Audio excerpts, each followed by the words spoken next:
दोस्तों, इराक के पूर्व राष्ट्रपति सद्दाम हुसैन की बड़ी बेटी रगद हुसैन जब स्कूल में पढ़ती थी तो उनकी शादी हो गई थी। तब उनकी उम्र महज 15 साल की थी। शादी के वक्त इराक और ईरान में जंग चल रही थी। फरवरी 1996 में 25 साल की उम्र में रगद ने अपने परिवार वालों के कहने पर तलाक ले लिया और तलाक के 2 दिन बाद उनके पति की हत्या कर दी गई। रगद की शादी सद्दाम हुसैन के चचेरे भाई हुसैन कैमल अल माजिद से हुई थी। हुसैन कैमल तब सद्दाम हुसैन की सुरक्षा में लगे थे। सद्दाम की दूसरी बेटी राना सद्दाम की शादी भी हुसैन कैमल के भाई सद्दाम कैमल अल माजिद से हुई थी। दोनों बेटियों की शादी, तलाक और इनके पतियों की हत्या की बहुत ही दुखद कहानी है। 2018 में रगद सद्दाम हुसैन का नाम तत्कालीन इराकी सरकार ने मोस्ट वांटेड की लिस्ट में डाल दिया था। रगद सद्दाम हुसैन ने अल अरबिया को दिए इंटरव्यू में अपनी निजी जीवन की कई अहम बातें कही है। रगद से पूछा गया कि इस शादी के लिए उन्हें उनके पिता सद्दाम हुसैन ने दबाव डाला था क्या, या अपने उन्हें मन से किया था। तो इसके जवाब में रगद ने कहा, मेरे पिता ने अपने 5 में से किसी भी बच्चे पर शादी का दबाव नहीं डाला। उनकी बेटियों के सामने किसी ने शादी के लिए प्रस्ताव भी रखा तो उन्होंने हम लोगों से पूछा कि क्या करना है। उन्होंने पूरी आज़ादी दी थी हम लोगों को। मैं तब किशोरी थी। गर्मी के दोपहर का वक्त था। मेरे पिता ने दरवाज़ा खटखटाया और रूम में आ गए। मैं झपकी ले रही थी और उन्होंने बहुत प्यार से जगाया। वो मेरे बगल में बिस्तर पर बैठ गए। उन्होंने हालचाल पूछा। फिर उन्होंने पूछा कि तुम्हारा एक प्रेमी है क्या। उन्होंने उसका नाम भी बता दिया। रगद ने कहा कि शादी तो परिवार के भीतर ही होनी थी, इसलिए बहुत असहज स्थिति नहीं थी। मेरे पिता ने कहा कि तुम रिश्ता स्वीकार करने या ठुकराने के लिए आज़ाद हो। जब वो ये सब कह रहे थे तो मैं लज्जा रही थी। तब उन्होंने कहा कि बेटी, तुम अपना फैसला अपनी माँ को बता देना। हुसैन कैमल अल माजिद मेरे पिता के रक्षा दल में थे, इसलिए उनकी मुलाकात सद्दाम हुसैन से रोज़ होती थी। मेरे पिता बाकी के अंगरक्षकों को लंच पर बुलाते थे, जिसमें ये भी शामिल रहते थे।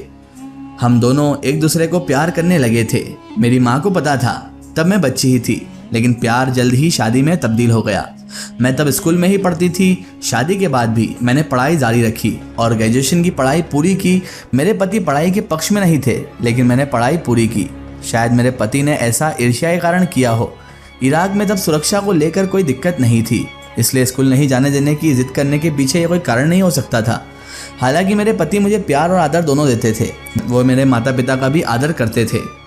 आगे रगद सद्दाम हुसैन कहती हैं कि मेरे पिता मुझे बेपनाह प्यार करते थे। इसकी तुलना किसी से नहीं की जा सकती थी। उन्होंने जितना प्यार दिया उसकी तुलना ना तो पति से की जा सकती है और ना ही मेरे बच्चों से। रगद सद्दाम हुसैन कहती हैं कि इराक ईरान युद्ध के दौरान वो छोटी थी और स्कूल में पढ़ती थी। उस जंग से जुड़ी अपनी यादों को साझा करते हुए रगद ने बताया, तब हम लोग का एक और घर था, वह भी हम लोग आ जा सकते थे। एक दिन मैं स्कूल नहीं गई क्योंकि भारी बमबारी हुई थी। मेरे पिता सेना की ड्रेस में आए और बोले कि तुम स्कूल क्यों नहीं गई। मैंने युद्ध के खतरों को लेकर कहा तो उनका जवाब था कि इराक के बाकी बच्चे भी स्कूल जा रहे हैं, तुमको भी जाना चाहिए। उन्होंने कहा कि अगर तुम स्कूल जाओगी तो स्कूल में पढ़ने वाले बाकी बच्चों का साहस बढ़ेगा, तुम्हें उनका भी ख्याल रखना चाहिए। मेरे पिता चाहते थे कि हम बच्चों का साहस बढ़ाएं। सद्दाम हुसैन की संतान होने की वजह से कोई विशेष अधिकार हमें ना मिले। मेरे भाइयों की जान तो इराक की रक्षा में ही गई है। रगद ने कहा कि वो राजनीतिक फैसलों में शामिल नहीं होती थी, लेकिन कई मानवतावादी फैसलों का हिस्सा रही। रगद ने कहा कि कई मामलों में मेरे पति से भी मेरी बहस होती थी इस मामले पर कि मैं अपने पिता का साथ हमेशा इन मामलों में क्यों देती थी। रगद ने अपने पति हुसैन कैमल और पिता सद्दाम हुसैन के रिश्तों में आई कड़वाहट पर भी बात की। रगद ने बताया, मैं कोई अकेली नहीं थी जिसके पति मारे गए। तब इराक में बड़ी संख्या में महिलाओं ने अपने आदमियों को खोया था, अपने पतियों को खोया था। इनमें उनके पति, पिता और बच्चे भी शामिल थे। मेरे पति 1995 के अगस्त महीने में जॉर्डन गए हुए थे। उन्होंने जाते वक्त मुझसे संपर्क किया था। मुझे लगा कि अगर वे यहाँ रहेंगे तो खून खराबा होगा। ऐसा परिवार के बीच ही होता है, इसलिए मैंने उन्हें ईरान छोड़ने के फैसले का समर्थन कर दिया। सद्दाम हुसैन की बेटी होने के नाते ये आसान नहीं था कि मैं दूसरे मुल्क में जा सकूं। हालांकि जॉर्डन में हमारा स्वागत गर्मजोशी से हुआ था। कभी ऐसा लगा ही नहीं कि मैं बाहरी हूं। लेकिन जब प्रेस कॉन्फ्रेंस कर इसे सार्वजनिक किया गया तो मुझे इसका अंदाज़ा नहीं था कि क्या बात कही जाएगी। रगद ने इस इंटरव्यू में कहा, जॉर्डन जाने के बाद प्रेस कॉन्फ्रेंस में क्या कहा जाएगा इसका मुझे कोई इल्म नहीं था। इस प्रेस कॉन्फ्रेंस में हुसैन कैमेल ने सद्दाम हुसैन के खिलाफ बोला था। हुसैन कैमेल ने कहा था कि उनके जॉर्डन आने से सद्दाम का शासन हिल गया है।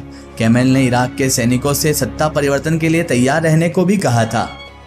हुसैन कैमेल अल माजिद और उनके भाई सद्दाम कैमेल अल माजिद 1995 में अगस्त महीने के दूसरे हफ्ते में इराक छोड़ जॉर्डन आ गए थे। दोनों भाइयों के साथ इनकी पत्नी रगद और राना भी थी। दोनों भाई तब सद्दाम हुसैन के बड़े विश्वास पात्र और सेना का पूरा काम देखते थे।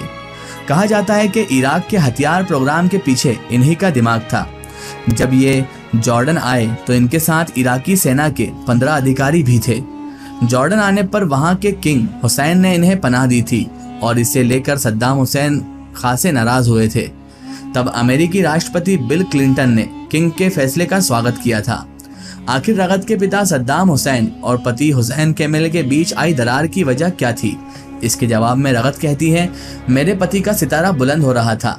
मेरे पिता के बाद वे इराक में दूसरे नंबर की हैसियत रखने लगे थे। उनकी एक भूमिका थी, ऐसा परिवार से करीबी संबंध के कारण था। उनमें निर्णय लेने की क्षमता थी, उनमें वो साहस था कि हर भूमिका को ठीक से निभाएं। मुझसे शादी से पहले से ही वो इस मामले में आगे बढ़ रहे थे। जब हमारी शादी हुई तब हुसैन कैमेल स्पेशल सिक्योरिटी के प्रभारी थे। जब ईरान से जंग हुई तो उसमें शामिल फौज के भी हुसैन कैमेल ही प्रभारी थे। इसी फौज की जिम्मेदारी सद्दाम हुसैन की सुरक्षा की थी। उन पर पूरे देश की सुरक्षा की जिम्मेदारी थी। हुसैन कैमेल से तलाक के बारे में रगद ने कहा, हुसैन इराक छोड़ने के बाद चीज़ों को झेल नहीं पाए। 1 महीने में ही इसका अंदाज़ा हो गया था।